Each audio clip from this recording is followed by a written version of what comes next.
Olá, eu sou Walter Procópio, nós estamos no desafio de ler a Bíblia toda. Estamos quase terminando o livro de Êxodo. Hoje será o capítulo 28, 29 e o capítulo 30. Capítulo 28, ele fala agora sobre as vestes sacerdotais. Ele fala sobre a preparação dos sacerdotes. O capítulo 28, ele nos leva a uma viagem assim singular pela vestimentas sacerdotais. Você vê que Deus ele tem essa preocupação. E começa assim o capítulo 28. Chame seu irmão Arão e separe-o dentre os israelitas e também seus filhos, Nadab e Abiú e Eleazar e Itamar, para que me sirvam como sacerdotes. Para o seu irmão Arão, faça as vestes sagradas, que lhe confiram dignidade e honra. Observe que Deus está aqui no capítulo 28, que ele está falando assim, façam vestes para Arão.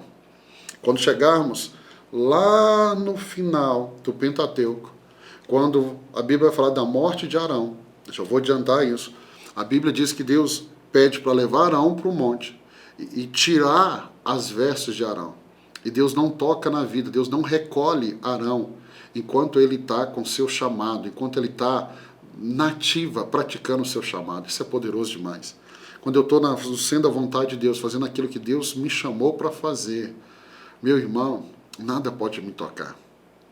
Deus, ele respeita as vestes de Arão, porque foi Deus que mandou Moisés fazer essas roupas e vestir Arão, né? Então, no verso 1, Deus vai dizer assim, chama Arão seu irmão, chama os seus filhos.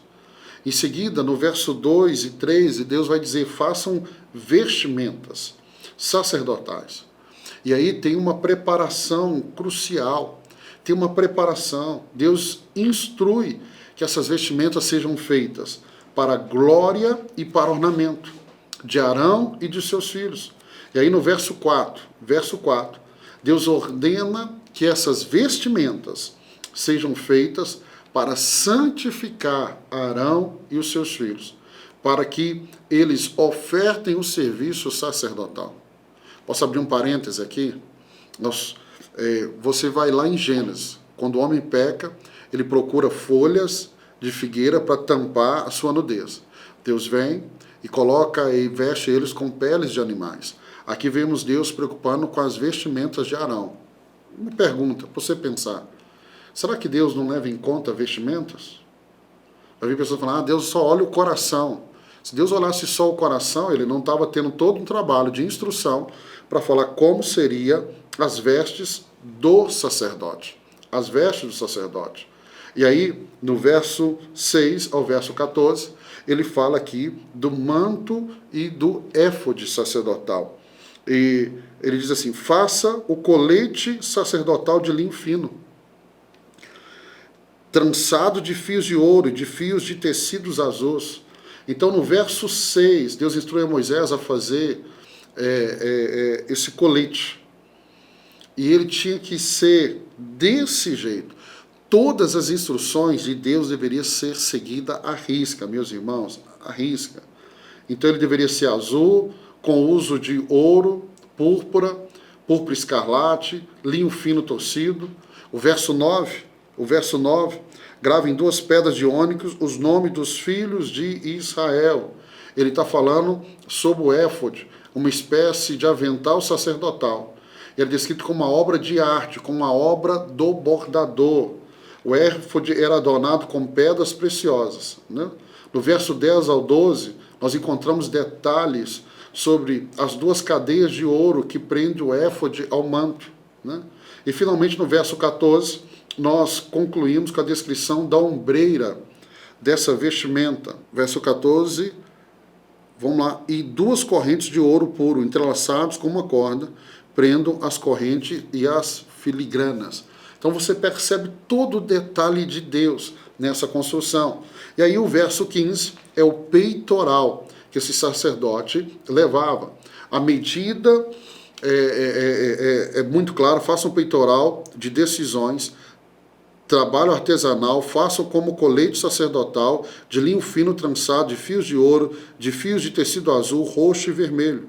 Será quadrado com 1 palmo de comprimento e 1 palmo de largura e dobrado em 2. Então Deus dá todos os detalhes, Deus dá a medida. A característica mais notável do peitoral se você continuar lendo, eram as 12 pedras. As 12 pedras preciosas que adornavam cada uma gravada com o nome de uma das 12 tribos de Israel. E aí nós temos aqui também no capítulo 28, termina com outras vestes sacerdotais. E aí, à medida que chegamos ao último trecho do capítulo 28 de Êxodo, nós somos apresentados as vestimentas finas do sacerdote, que incluem o manto de linho, a mitra, a coroa de santidade. Essas vestimentas completam essa vestimenta sacerdotal e traz significados assim valiosos. O manto de linho, descrito no verso 39, era uma peça de vestuário simples, feita inteiramente de linho fino. O linho, ao longo das escrituras, ele é frequentemente associado à pureza, é associado à justiça. Então, o linho fino simboliza a retidão e a integridade necessária para o serviço sacerdotal. A mitra e a coroa de santidade, mencionados no verso 36 e 38, eram acessórios importantes da vestimenta sacerdotal. A mitra era um turbante especial que o sumo sacerdote usava na cabeça, enquanto a coroa de santidade era uma placa de ouro que ficava presa à mitra e trazia a inscrição Santo ao Senhor. Essas peças representam a consagração e a separação do sacerdote para o serviço sagrado ao Senhor. Como eu disse, há uma simbologia. O capítulo 29, ele fala da preparação, capítulo 29, ele fala aqui da preparação e consagração dos sacerdotes. Então, o capítulo 29, ele vai trazendo agora um momento solene de como os rituais de consagração sacerdotal que preparavam esses líderes espirituais para o povo de Israel. Não era feito de qualquer jeito. Não era feito de qualquer jeito. Então, as vestimentas sacerdotais eram mais do que simples roupas. Ela era uma manifestação tangível da separação da santidade dos sacerdotes.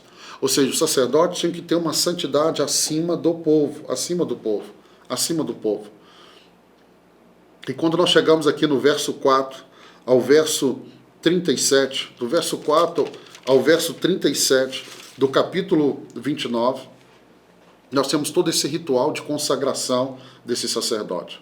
O processo de consagração começa com a imposição das mãos sobre o novilho, como mencionado no verso 4, e a seguir o novilho era sacrificado, seu sangue era aspergido sobre o altar, sobre os chifres do altar, como está descrito no verso 10 e 12, e o propósito era de santificar o altar, tornar um lugar sagrado de encontro com Deus.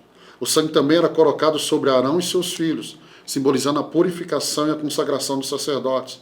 E aí nós temos também a unção dos sacerdotes, essa unção que era feito, que está descrito no verso 22 ao verso 25, que torna, era um símbolo de consagração, de capacitação divina. Isso separava eles para esse serviço sacerdotal, né? E aí nós temos o verso 30 ao verso 37, a duração da ordenação, dessa preparação, né? Versículo 30 introduz a ideia de que essa ordenação sacerdotal era uma questão perpétua. Ou seja, se foi chamado para o sacerdócio, deveria ficar ali nesse processo de santificação. E aí, o verso 43 ao verso 46, ele fala do propósito da consagração. O verso 44, ele dá ênfase da relação especial entre Deus e o seu povo. Verso 44, deixa eu ler. Assim consagrarei a tenda do encontro e o altar, e consagrarei também Arão e seus filhos, para me servir como sacerdotes, e habitarei no meio dos israelitas, e serei o seu Deus. Saberão que eu sou o Senhor. E aí, para terminar, chegamos no capítulo 30. E o capítulo 30, ele fala da preparação do altar do incenso. Incenso aqui que, quando era queimado, simboliza as nossas orações. Então, ele fala da preparação do altar do incenso. Então, nós somos, primeiro, fomos apresentados a construção do altar do incenso, e agora o texto descreve como eram feito o altar do incenso, e agora como deveria ser usado esse altar do incenso. E aí, não só o altar do incenso, no verso 11, nós temos também o preço da propiciação, que é o resgate das almas. A seção 2 aqui do capítulo 30, ele está nos mostrando agora como que haveria um resgate. Disse então o Senhor a Moisés: quando você fazer o ressarcimento de Israel, cada um deles terá que pagar ao Senhor um preço pelo resgate por sua vida e se for por conta. Então ele está falando do resgate. O capítulo 30 é muito interessante. Vem a bacia de bronze, depois a bacia de bronze, né? Era onde havia, os pés eram lavados. O óleo santo está aí no verso 22, o óleo santo, e depois, novamente, o incenso. Aí vamos terminar no verso 34. Então nós temos a unção do sacerdote, a unção dos utensílios, e por fim, nós temos agora o incenso. Então, o capítulo 30, deixa eu terminar nos últimos segundos, a ideia é que a adoração contínua, ela precisa ser feita, e dentro desse contexto aqui, dentro de uma tradição, não poderia ser feita de qualquer jeito, deveria seguir todo esse ritual. E aí você vê que hoje nós temos uma liberdade para estar na presença de Deus. Então nós temos toda essa cerimônia onde o sacerdote, os utensílios eram preparados para esse momento de adoração ao Senhor. Hoje nós não estamos assim, damos ênfase na preparação, por exemplo, de coisas, né? Essa preparação ela é importante, mas a maior preparação para entrarmos na presença de Deus hoje é o meu e o seu coração. Deus abençoe você. Espero que você esteja aprendendo. Amanhã, se Deus permitir, nós vamos estudar mais 3 capítulos juntos. Deus te abençoe.